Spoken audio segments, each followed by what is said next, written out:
the 2020 season very dry. We actually planted some of our cotton dry planted, but we were fortunate to get some rains early, so we got good stands. But surprisingly, and we didn't have to replant very much of our cotton at all because we got some of those early rains. We got those early rains kind of carried us through. We had limited water because we water out of our irrigation district here, so and our lake was a little bit low on the average.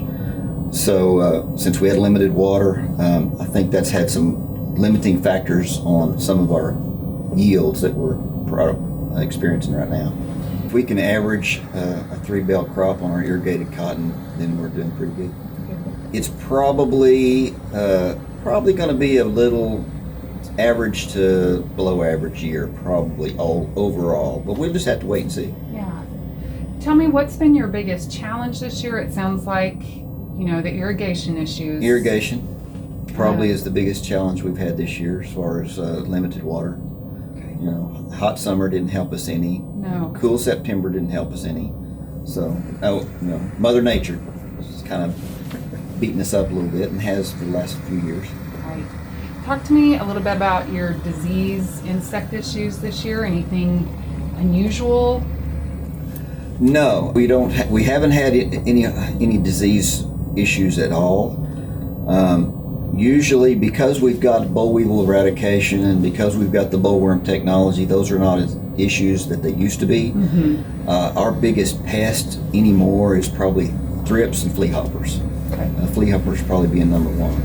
And we were able to get in our fields really early and hit the thrips early, and we've kind of got a program here where we spray for thrips instead of scout for thrips, so we can get it on a timely basis. So really, insect pressure was not an issue this year. Okay. But as far as just raising a crop, trying to keep all of our crews healthy, keep everybody from getting the coronavirus. Hopefully, we don't get that and slow down our harvesting issues.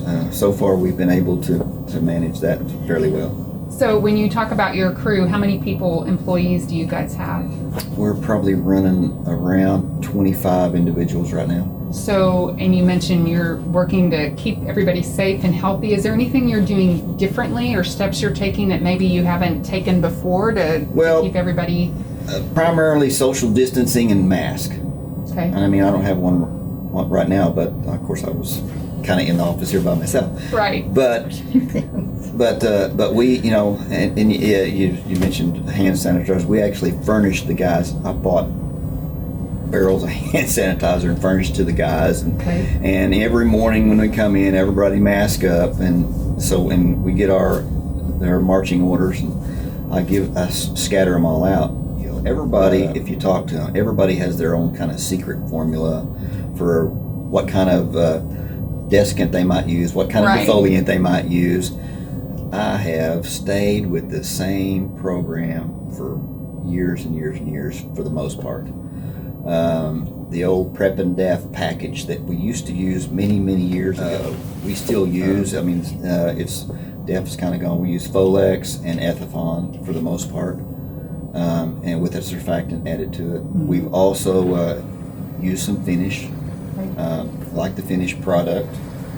It kind of works a little faster, but it's a little more expensive. But for the most part, the Ethifon and the Folex type chemical with a surfactant is pretty much what we use on every field. Okay. Yeah, so we've been harvesting a little over a week and a half. Okay. So tell me how it's going, and you've had great weather. The weather has cooperated so far, so that's been good. We've been able to just get out in the fields and roll. We're running 5 of the baler machines, so we're actually moving through it pretty fast. Now we're up to the point where we're just trying to all of our cotton has been defoliated, but we're starting to catch up with what we defoliated in a timely basis. So we're looking for which fields are the most open and the most ready, and then that's kind of where we're going now.